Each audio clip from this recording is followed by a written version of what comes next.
You know, if you've been trading for any length of time, you will know that emotion is the enemy of every trader. And this week, I'm going to show you how to overcome emotion in trading. Plus, I will do my normal market analysis. We're going to look at the day trade of the week and run a market scan for longer term opportunities. That's all coming up.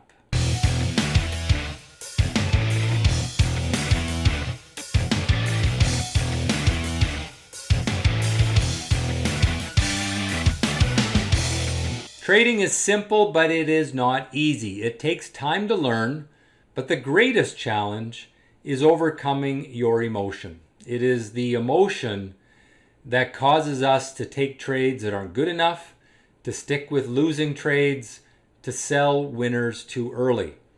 It is our emotional attachment to money that is the core of this problem. And you may have found that when you trade on paper or in a simulator without real money, you do quite well. And then when you get real money in the game, when you have real risk, when you think about real profit, well, now all of a sudden things fall apart. So how can you overcome that emotion? Well, the key is to not take more risk than you are comfortable with. And so here's what I recommend you do. Start by trading on paper with no risk, just simulated trading. It's not very realistic because there's no emotion in it, but at least you're getting the mechanics of trading down. And then once you're good at that, then start trading with a very small amount of risk. Let's say it's $50 per trade, something that you are comfortable losing so that you don't really care. Build your confidence at that level, show success at that level, and then increase your risk a little bit. Maybe you make $500, okay, now increase your risk to $100 a trade. Make $1,000, okay, increase your risk to $200 a trade. By doing it slowly and gradually, you will build up your resistance to the emotional attachment to money, and you'll also build up a little bit of profit to mitigate the risk so that you're not using your core capital base as the risk capital. Our number one goal in trading is capital preservation. And if we are using our profits as risk capital and increasing our risk tolerance slowly, well, then we'll be a lot better traders. All right, let's get into this week's market analysis with the US markets. And here you have the S&P 500 30-day 60-minute chart. You can see the volatility has really come down. So we had a lot of volatility in May. And look at how it's kind of gone back to normal in the last little while. And what that means is that the market isn't as much of a factor. And that means that individual stocks can do well because the market's not going to hurt them. Now, the market may not be helping either, but we're not seeing the market hurt us. And in some ways, it is helping a little bit because we have generally rising bottoms on the chart, and that's a good thing. But there's not really a lot of excitement in the overall market. You can see that the volume is quite a bit lower than it was. And a relatively good market for trading of late. We'll take a look at some longer term charts now. This is the S&P 500 3-year weekly chart. There you see the COVID crash, a sharp sell-off, and then ever since then, been in a nice upward sloping channel, which demonstrates that crashes are good. Crashes shake out the sellers and create opportunity. And we've had a nice move up ever since. We're seeing a little bit of a quiet period right here. That's okay. We get those sometimes, a month or two where you go quietly sideways, but that's building the base for the next leg up. On the NASDAQ 100, here's the daily chart, and it has rallied into resistance, a little higher there. We're probably going to stall short term because we've rallied into that all-time high. Nothing unhealthy about that. Don't be surprised if we get a little bit of a pullback in the short term.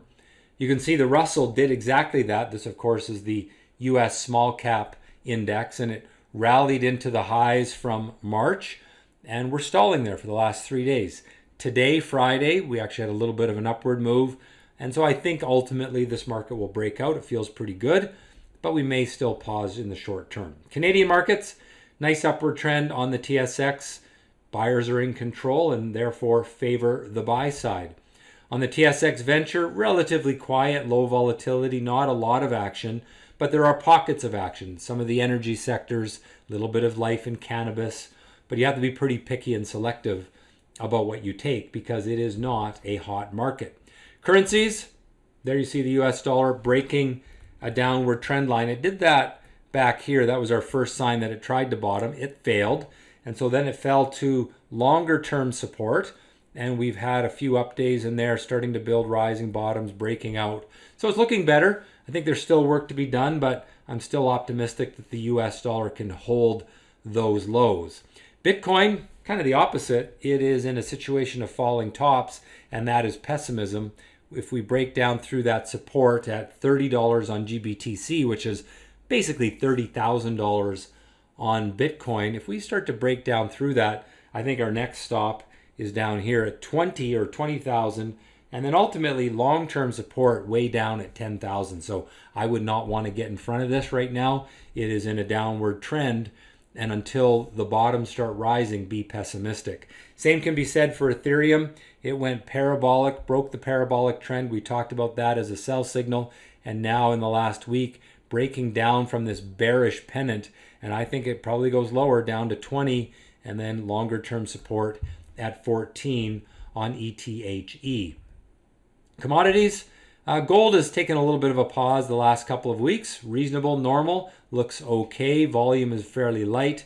I think maybe the trade in gold is a little bit old right now, especially if the US dollar starts to firm up. So if you are long of gold stocks, I would not necessarily sell them, but certainly watch for exit signals. Oil managed to break out in the last couple of weeks and looks like it wants to continue higher into this trading range. It's almost there. So there's not a lot of upside on oil, but it is generally stocks that should be held. Many of them have made good gains, and I wouldn't be taking new positions on, but I would be watching for exits. And finally, the fear chart, you can see fear is at a low. Remember, this is always decaying in value, so it's always going to be going down. It's a short-term trading vehicle to take advantage of the volatility that comes during corrections. All right, let's take a look at the ratings then. I am bullish on both time frames for US and Canadian stocks, neutral on gold, and long-term bullish and short-term bullish on oil. Markets continue to drift higher without a lot of excitement, but there is good action in individual stocks. So if you know how to find those alpha stocks, and of course that's what we teach in the different courses that I do, there is life there and there's some good trading going on. You just got to know how to find them. The key is to focus on that abnormal activity that we talk about over and over here. We want those stocks that come alive, surprise the market, often without any reason. You only learn about the reason later. Now, gold and oil are healthy, but they're relatively quiet. Oil looks a little better than gold, and fear is low.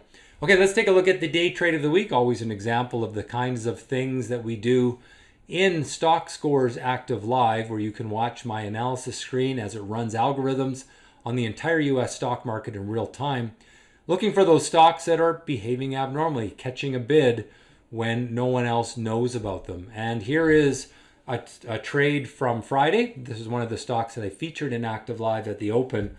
I often sort of help people with some picks in the opening half an hour. There you see the action candle breaking from low volatility. All of the signs were there that that stock had a good potential to go higher. For every $100 of risk meant a 1,660 share position. Without margin, that's $6,800, but with margin, $2,280 of capital. It ultimately finished the day at 4.6 times its risk, which was a $460 profit on a $2,280 trade. That's a 20% return for a one-day hold. All right, well, now we can get into the Stockscores market scan. This is what we use for longer-term trading. And this week when we do the scan, I've already done it. There's a couple that were pretty good. AMPY was one of them that's decent for longer term as well. But what I want to do is find those stocks that come up in the scan that have already done well and sort of look at when they started doing well to emphasize this idea that we are looking for stocks that are breaking from low volatility. So if we jump into the market scan tool now, we're going to run the abnormal breaks US scan, which looks for stocks making abnormal moves, and then we assess the chart to see if they are breaking from the right kind of chart pattern. So for example, this stock is making an abnormal move to the upside on Friday. It's a very cheap stock. It's only 3.5 cents, but it lacks volume and it's not a great pattern. Back here, it started breaking from low volatility in here, and that's when it didn't have this overhead resistance. The issue right now is it's got that overhead resistance that's going to slow it down. I don't particularly like trading 3.5 cent stocks, but some of you do. So there it is. So here's another one. This is a stock that did really well back at the start of the year when it broke out from a rectangle consolidation. And it took a little while to get going, 5 or 6 days, and then it went and made a big jump.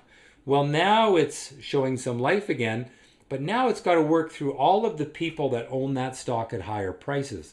And that's why it's just a lower quality setup right now. When you have stocks breaking into pessimism, here's another one. There you see the abnormal price action, not a lot of abnormal volume, but it's got to deal with all these people that are in at higher prices. On the other hand, back here, it broke out and there was no people in at higher prices. And so the stock was able to make really good gains, more than a double in just the course of a few weeks. So those are the kind of things that we're looking for. We want to find those stocks that aren't breaking into pessimism, that are showing that surprise as it breaks from low volatility. And honestly, right now there's a lot of these charts that are facing this uphill battle as they move up into that selling pressure from before. Here's another one. You know, it's been doing reasonably well the last month or two, but it's slow because all of these people are frustrated. They've been losing money, and it's not the same mentality as we had back here when the stock was breaking out to new highs, and then it went from $1.50 to $5.50. It's a different scenario. So if you're using the market scan and you're looking for opportunity, I want you to look for those stocks that are not facing a lot of overhead resistance. And there are some, but they're relatively few and far between right now. I run these scans every day. Maybe there's one a week, one every 2 weeks right now, whereas back in January, I was picking 3 or 4 a day sometimes because there was lots and lots of opportunity. So when the market's not giving, we be patient. We don't work harder. We don't try harder. You got to wait for the market to come to you. Be patient. Wait for the good picks to come. They will come. And when there is a new hot market, well, then those picks are really going to flow. And I'm sure we'll see those again soon. So we'll wrap it up there. Hope you've enjoyed it. If so, leave a comment. Where do you think the markets are likely to go next week? And of course, thumbs up, subscribe to the channel, all that stuff. I don't know, for some reason it helps people watch these videos. So I appreciate you doing it. We'll wrap it up there. Have a great week in the market and trade well.